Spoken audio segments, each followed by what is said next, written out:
Continuando el Catecismo de la Vida Cristiana del Cardenal Robert Sarah, las razones de la exigencia de la Iglesia. La misión de la Iglesia es una misión difícil y superior a las fuerzas del hombre. El anuncio del Evangelio, no obstante, no es para ella un título de gloria, sino una obligación que le incumbe directamente. Es imprescindible que transmita esa enseñanza que el mundo no quiere escuchar, no solo la referida al matrimonio, sino a cualquier otro misterio cristiano. La encarnación, la muerte y resurrección de Dios hecho hombre, la transustanciación, la conversión de la sustancia del pan y del vino en el cuerpo y la sangre de Cristo. Todo esto es locura para el mundo. El mismo mundo que no cree que el bautismo de agua nos confiera un nuevo nacimiento y nos haga hijos de Dios, es incapaz de aceptar que el matrimonio sea tan sagrado e irrevocable, que romper esa unión libremente deseada y consentida equivale a romper lo que Dios mismo ha unido, convirtiendo en adúltera toda unión posterior. Son cosas que chocan con el mundo y lo llevan a calificar la enseñanza de la Iglesia de rígida, fundamentalista, intransigente y, por lo tanto, inaceptable. Pero, ¿puede la Iglesia cambiar la doctrina sobre el matrimonio por el mero hecho de que el mundo moderno rechace la revelación divina? A veces las palabras de los pastores, obispos y sacerdotes resultan ambiguas. En este caso es necesario remitirse a las fuentes, es decir, a las palabras de Jesús y a la tradición de la Iglesia desde sus comienzos. El día de nuestro bautismo no adoptamos opiniones cristianas. Fuimos adoptados por el único que puede llamarse a sí mismo el camino, la verdad y la vida. Y Jesús es absolutamente claro acerca de este tema. Cualquiera que repudia a su mujer, a no ser por fornicación, y se case con otra comete adulterio. Mateo 19:9. No hay más que un magisterio, el de la revelación explicado por los padres de la Iglesia y por la sucesiva y constante enseñanza de los papas y los concilios. La Iglesia, por tanto, no puede enseñar ninguna otra cosa, y en ningún caso una cosa contraria, porque el mismo Señor ha afirmado: mi doctrina no es mía, sino del que me ha enviado. La Iglesia lo recibe todo de Jesucristo y lo toma todo de Él. Ante Él solo puede desaparecer y jamás ocupar su lugar e inventar una enseñanza que no haya recibido de Cristo, de los apóstoles y de la tradición. La garantía de nuestra fe se resume en esto. El cristianismo está fundado sobre Jesucristo. Que nadie, pues, se atribuya el título de maestro, porque solo tenéis un maestro, Cristo. Mateo 23:10. Existe la fuerte tentación de usurpar la autoridad de Jesús e interpretar sus palabras con criterios liberales y relativistas para contentar al mundo. Pero, como dice San Pablo, no somos como tantos otros que negocian con la palabra de Dios, sino que hablamos con sinceridad en Cristo. de parte de Dios y delante de Dios. Sí, nos hemos amoldado, nos hemos acostumbrado a intentar adaptar el Evangelio al mundo para conservar nuestro puesto en el mundo occidental de hoy. Pero nadie debe olvidar que el único progreso doctrinal que existe en la Iglesia no consiste en negar hoy lo que se creía ayer, sino en salir de esos moldes para volver a encontrar, al margen de las deformaciones y las adulteraciones inevitables, la fe católica y la verdadera tradición de la Iglesia, porque como dice la carta a los Hebreos, Jesucristo es el mismo ayer y hoy y siempre. No os dejéis arrastrar por doctrinas complicadas y extrañas. Hebreos 13, del 8 al 9. ¿Cuál es entonces la situación de los cristianos que después de separarse del cónyuge con el que están válidamente casados, contraen una nueva unión civil? Respondo aquí con las palabras del cardenal Jornet. La Iglesia no excomulga a sus hijos que han claudicado, porque su intención no es renegar ni apostatar. Simplemente los libra a su propia decisión, que no es conforme a Cristo, y lo saben, sino según al mundo. Mientras dure esa decisión, que no pidan a la Iglesia recibir los sacramentos de Cristo. La Iglesia tiene la misión de administrarlos fielmente. La Iglesia no puede dar la comunión a los divorciados que se han vuelto a casar, porque los divorciados casados de nuevo se encuentran en una situación en la que se han autorizado a sí mismos a ignorar la palabra de Cristo. Lo que Dios ha unido, que no lo separe el hombre. Mateo 19:6. Por eso ya no pueden ser signos vivos en cuanto esposos del misterio pascual del amor del Padre con la humanidad reconciliada.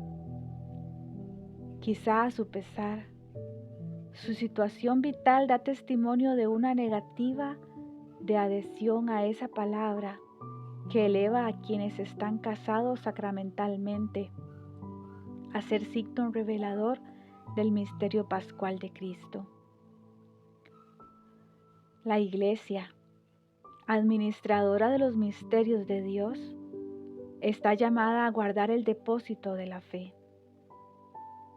Que la gente solo vea en nosotros, dice el apóstol Pablo, servidores de Cristo y administradores de los misterios de Dios. Ahora, lo que se busca en los administradores es que sean fieles. Para mí, lo de menos es que me pidáis cuentas vosotros o un tribunal humano. Mi juez es el Señor. 1 Corintios 4, 1-4. La Iglesia no juzga a los divorciados que se han vuelto a casar. Solamente les pide que tengan la honradez y la franqueza de reconocer que no han sido capaces de ser fieles a un mandamiento que hemos recibido de Dios a través de Jesucristo. Siempre serán sus hijos y ella no deja de amarlos. Pero los sacerdotes que dan de comulgar a los divorciados casados por segunda vez cometen una grave traición contra la Iglesia y contra el Señor. Como Judas, venden a Jesús por 30 monedas de plata con tal de que el mundo los considere misericordiosos, abiertos y comprensivos. De hecho, cuando les dan de comulgar en su actual situación de ruptura involuntaria, sí, pero objetiva y real, con las enseñanzas de Jesús sobre el matrimonio, arruinan su vida espiritual. es ir contra el propio sacramento, porque la unión radical de los esposos es imagen de la unión entre Cristo y la Iglesia, manifestada de un modo real en la Eucaristía. Ni en un caso ni en otro puede el hombre separar lo que Dios ha unido, ni puede la Iglesia cambiar el significado de la Eucaristía. Sería una falsa misericordia. El deber de los sacerdotes es recordar la enseñanza que se remonta al Señor y a los apóstoles, que todos respeten el matrimonio, el lecho nupcial, que nadie lo mancille, porque a los impuros y adúlteros Dios los juzgará. Hebreos 3:4. Y San Pablo dice: a los casados les ordeno, no yo, sino el Señor, que la mujer no se separe del marido, pero si se separa, que permanezca sin casarse, o que se reconcilie con el marido, y que el marido no repudie a la mujer. Primera de Corintios 7, del 10 al 11. Esas palabras, inspiradas por el Espíritu Santo, las ha proclamado la Iglesia a lo largo de más de 2000 años y han sido reconocidas siempre como una norma vinculante de la disciplina sacramental y la vida práctica de los fieles. Como dice la Escritura, cambiar hoy de lenguaje sería tristemente revelador. Todo espíritu que no confiesa a Jesús no es de Dios, es del anticristo, el cual habéis oído que iba a venir. Pues bien, ya está en el mundo.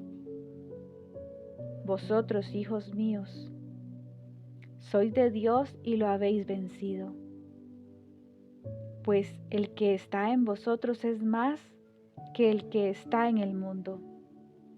Ellos son del mundo, por eso hablan según el mundo y el mundo los escucha. Nosotros somos de Dios. Quien conoce a Dios nos escucha. Quien no es de Dios no nos escucha.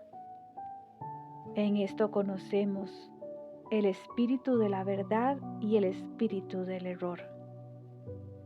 Primera de Juan 4, del 3 al 6. Comenzamos un nuevo título: Fundamentos teológicos de la disciplina habitual con respecto a los divorciados casados de nuevo. La Iglesia ha venido manteniendo esta enseñanza acerca de la santidad y la indisolubilidad del matrimonio y de sus consecuencias en la práctica pastoral. Hasta la exhortación apostólica de San Juan Pablo II, Familiaris Consortio, el cardenal Angelo Scola ha expuesto con claridad los fundamentos teológicos de esta doctrina, insistiendo en el vínculo entre la Eucaristía y el sacramento del matrimonio, sacramento del amor nupcial entre Cristo y la Iglesia.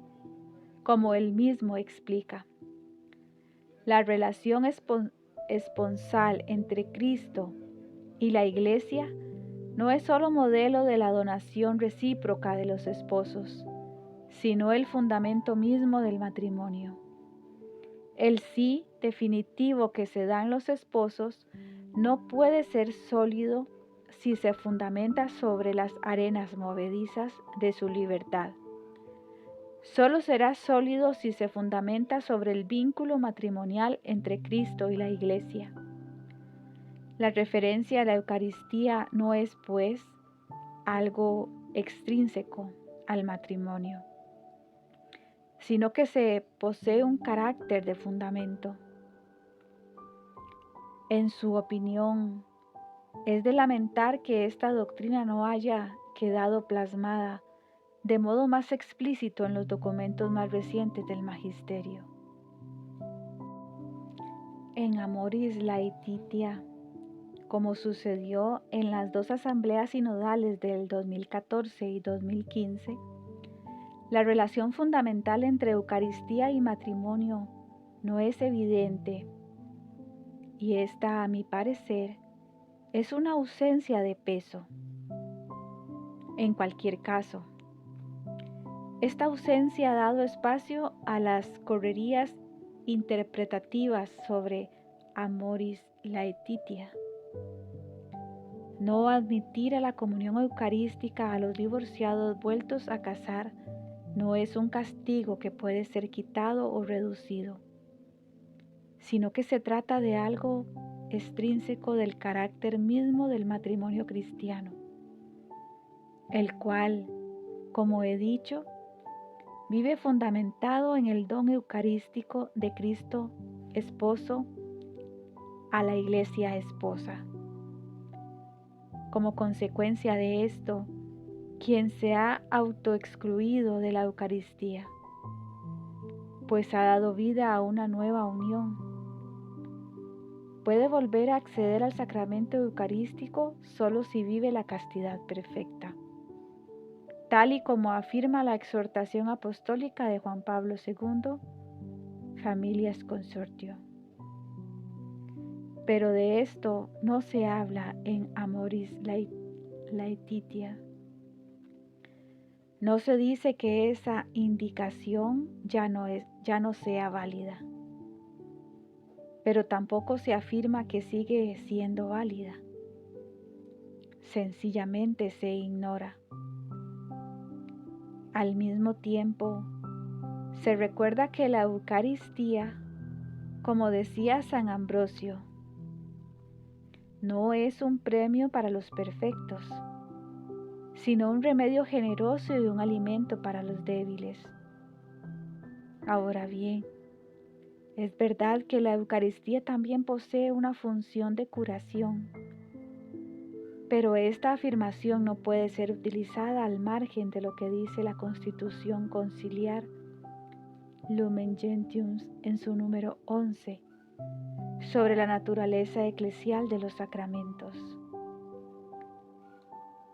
Con estas palabras el cardenal Scola se hace fiel eco de las enseñanzas de Benedicto XVI en la exhortación postsinodal Sacramentum Caritatis,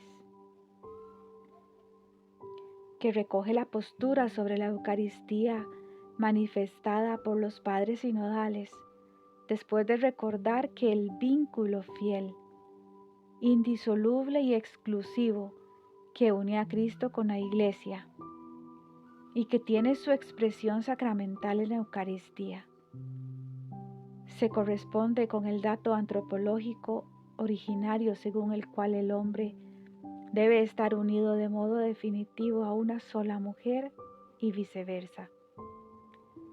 Los padres extraen de ello las consecuencias en lo relativo a la indisolubilidad del matrimonio.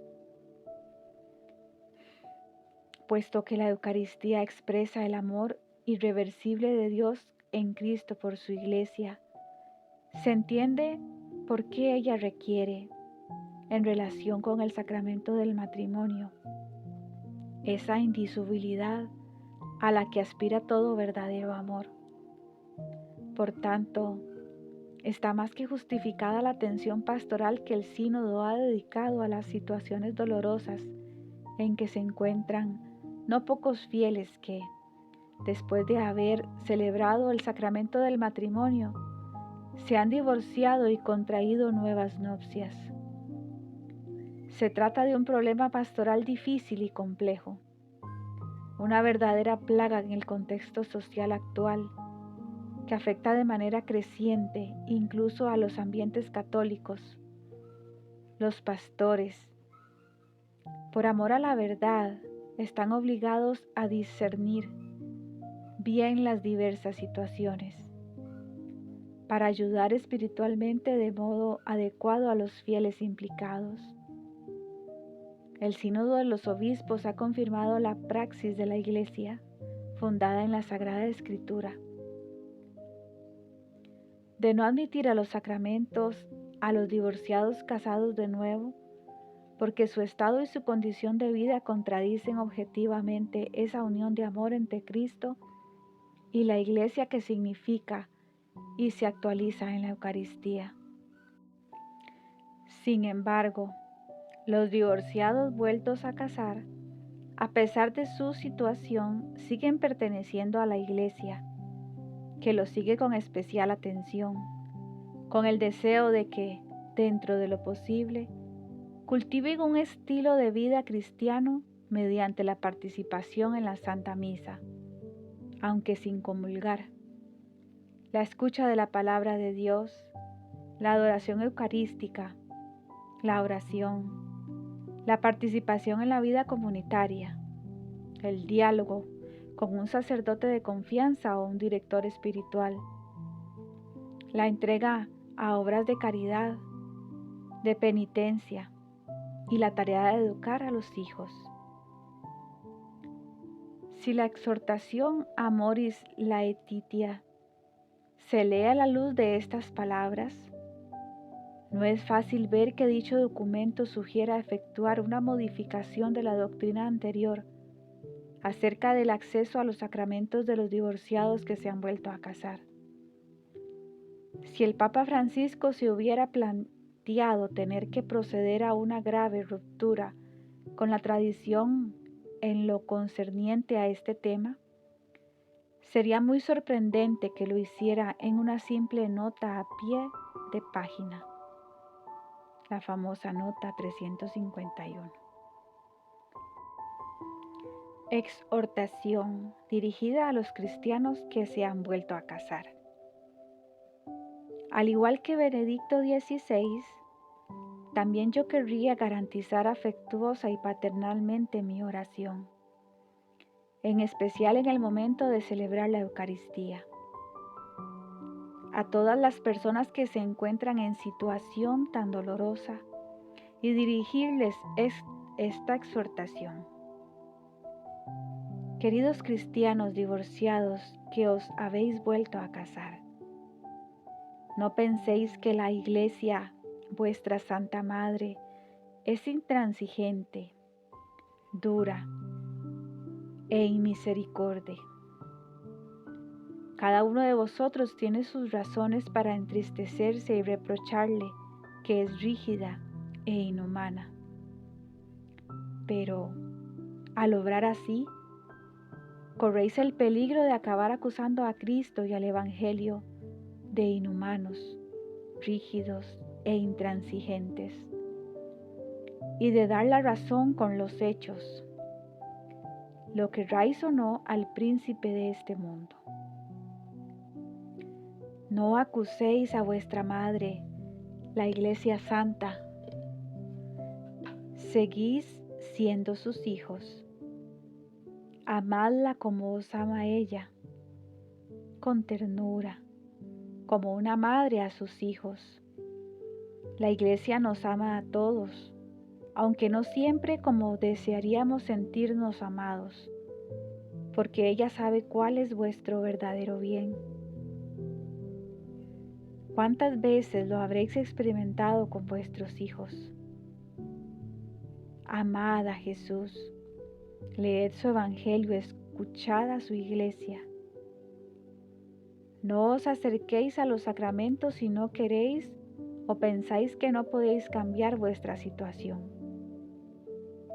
Pero venid a visitar a Jesús presente en el sagrario, real y sustancialmente con su cuerpo, su sangre, su alma y su divinidad. Él os escuchará cuando elevéis vuestras súplicas con la oración interior del publicano que tanto me gusta repetir aplicándomela a mí. Oh Dios, ten compasión de este pecador. Haced todo el bien que os sea posible. Difundid a vuestro alrededor toda la luz y la paz que seáis capaces. el gran signo de vuestra humildad, el gran signo de esperanza que nos dejaréis será el de no guardar ni en vuestro corazón, ni en vuestras palabras ninguna amargura, ningún rencor contra la Iglesia de Jesucristo, que sigue amándoos como a hijos suyos. Conclusión. Permitidme concluir esta reflexión recordando la descripción que hacen los padres del Vaticano II del valor indisoluble de la familia cristiana. La familia cristiana, cuyo origen está en el matrimonio, que es imagen y participación de la alianza de amor entre Cristo y la Iglesia, manifestará a todos la presencia viva del Salvador en el mundo y la auténtica naturaleza de la Iglesia, ya por el amor, la generosa fecundidad, la unidad y fidelidad de los esposos, ya por la cooperación amorosa de todos sus miembros. Para esta grandiosa misión de la familia cristiana, nos será de ayuda contemplar a la Sagrada Familia de Nazaret y las lecciones prácticas que recibimos de ella, puestas de relieve por San Pablo VI durante su visita pastoral a Nazaret. Lección de silencio. Renazcan en nosotros la valorización del silencio, de esta estupenda e indispensable condición del espíritu. En nosotros, aturdidos por tantos ruidos, tantos estrépitos, tantas voces de nuestra ruidosa e hipersensibilizada vida moderna.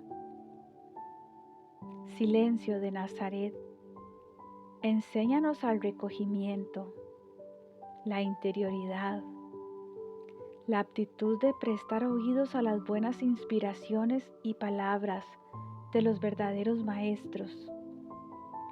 Enséñanos la necesidad y el valor de la preparación, del estudio, de la meditación, de la vida personal e interior, de la oración que Dios solo ve secretamente.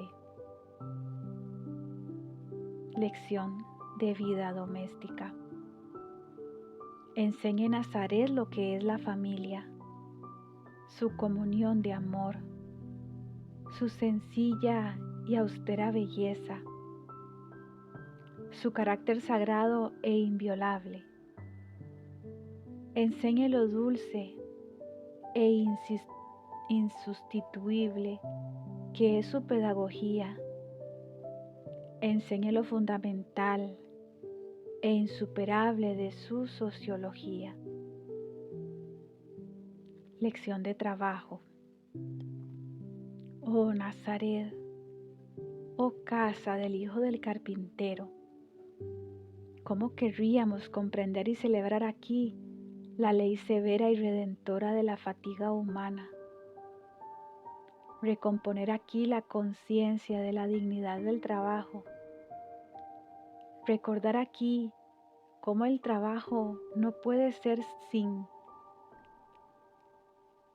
fin en sí mismo, y cómo, cuanto más libre y alto sea, tanto lo serán.